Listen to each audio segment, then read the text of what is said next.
Hello बच्चों, ये JEE main 2023 का क्वेश्चन है। सॉरी, जेई मेन 2025 का क्वेश्चन है बच्चों। ये 23 जैन शिफ्ट 1 का क्वेश्चन है। देखिए, match the list 1 with list 2, list 1 and list 2। देखिए यहाँ पे जो लिस्ट 1 में है ना, बोला गया फर्स्ट में pressure varies inversely with volume. देखो यहाँ पे एक काम करते हैं, सारे प्रोसेस को मैच करते पहले। Adiabatic, isochoric, isothermal, isobaric. ठीक है, अब मैं यहाँ पे पहले सारे प्रोसेस समझा देता हूँ, उसके बाद खुद ही आपको समझ में आ जाएगा कि ऑप्शंस कौन सा करेक्ट होंगे। ओके, सबसे पहले कि यहाँ पर लिखेंगे हम लोग, तो delta Q is equal to delta U, first law of thermodynamics, है ना, यही बोलता है ना, ये लिखेंगे हम लोग। तो यहाँ पे वर्क डन क्या होता है, पी इंटू डेल्टा वी होता है। ओके, तो जो पहला प्रोसेस है ना वो एडियाबेटिक।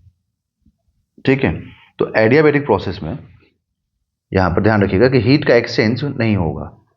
हीट का एक्सचेंज नहीं होगा मतलब एक जगह से दूसरी जगह हीट ट्रांसफर यहाँ पर नहीं होगा, है ना, एडियाबेटिक प्रोसेस। तो इसमें डेल्टा क्यू जीरो हो जाएगा, मतलब क्यू कांस्टेंट रहेगा, वो डेल्टा क्यू क्या हो जाएगा, ये जीरो हो जाएगा। ठीक है, सेकंड प्रोसेस क्या है, एक बार देखते हैं। सेकंड है आइसोकोरिक। तो आइसोकोरिक मतलब क्या हुआ, आइसो मतलब सेम, कोरिक मतलब वॉल्यूम। ठीक है, तो आइसोकोरिक का मतलब होता है सेम वॉल्यूम। ठीक है, तो यहाँ पे आइसो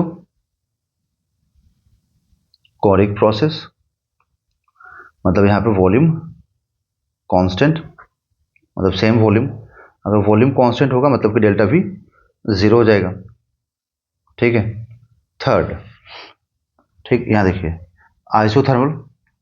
आइसोथर्मल का मतलब हो गया टेम्परेचर सेम। आइसो मतलब सेम, थर्मल मतलब टेम्परेचर। तो आइसोथर्मल प्रोसेस, ठीक, तो ये टेम्परेचर सेम। तो अगर टेम्परेचर सेम है मतलब टेम्परेचर कांस्टेंट है तो डेल्टा टी जीरो होगा। अब यहाँ पे देखिए, यहाँ पे एक दो पॉइंट और समझा दूं। तो जब work done is equal to होता है पी इंटू डेल्टा वी, तो अगर डेल्टा वी जीरो हो जाएगा तो वर्क डन भी क्या हो जाएगा, जीरो हो जाएगा। ठीक है ना, तो उस केस में क्या हो जाएगा, वर्क डन जीरो हो जाएगा। तो जो भी डेल्टा क्यू है वो डेल्टा यू के बराबर हो जाएगा। आइसोथर्मल केस में क्या हो जाएगा, तो डेल्टा यू जो होता है ना वो एन से भी डेल्टा टी होता है बच्चों फॉर्मूला। तो डेल्टा टी जीरो हो जाएगा यहाँ पर, तो इसका मतलब कि डेल्टा यू जीरो हो जाएगा। और अगर डेल्टा यू जीरो हो जाएगा इसका मतलब कि delta Q is equal to work done हो जाएगा।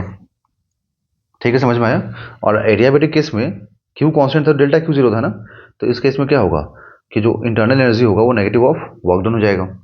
जो लास्ट है वो आइसोबारिक है। तो आइसोबारिक में आइसो मतलब सेम, बार मतलब प्रेशर। तो आइसोबारिक प्रोसेस में क्या होता है, प्रेशर कांस्टेंट होता है ना।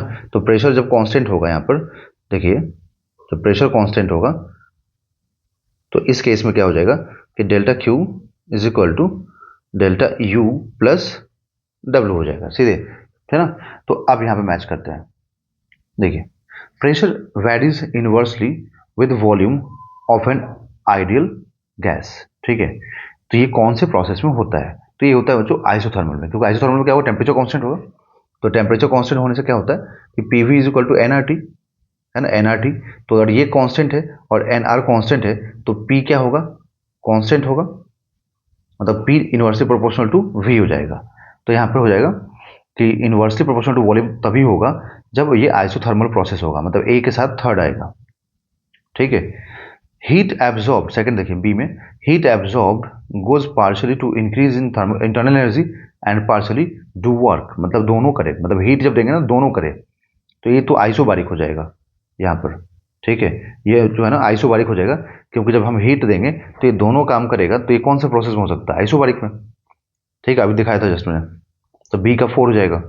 अब देखिए, heat is neither absorb not released by system, मतलब ना हीट एब्जॉर्ब हो रहा है ना हीट रिलीज हो रहा है, मतलब हीट यहाँ पे एक्सचेंज बंद हो चुका है। मतलब ये क्या हो जाएगा, यहाँ पर एडियाबेटिक प्रोसेस हो जाएगा, मतलब ये फर्स्ट हो जाएगा, ये फर्स्ट एडियाबेटिक प्रोसेस है।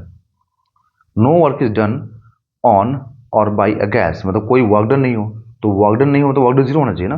तो वर्क डन जीरो कब होगा, यहाँ पर जब आइसोकोरिक होगा। इसका मतलब डी का सेकेंड हो जाएगा ऑप्शन नंबर। ठीक है, ये डी का सेकेंड हो जाएगा आइसोकोरिक। तो डी सेकेंड यहाँ भी है, यहाँ भी है। सी फर्स्ट, सी फर्स्ट यहाँ है सिर्फ। तो इसका मतलब अब बी का देखो, बी का फोर्थ है तो बी का फोर्थ यहाँ पे है। ए का थर्ड है तो ए का थर्ड है यहाँ पर। इसका मतलब ऑप्शन नंबर फोर यहाँ पर बिल्कुल करेक्ट होगा बच्चों। ठीक है ना, ऑप्शन नंबर फोर बिल्कुल यहाँ पर करेक्ट होगा। ठीक,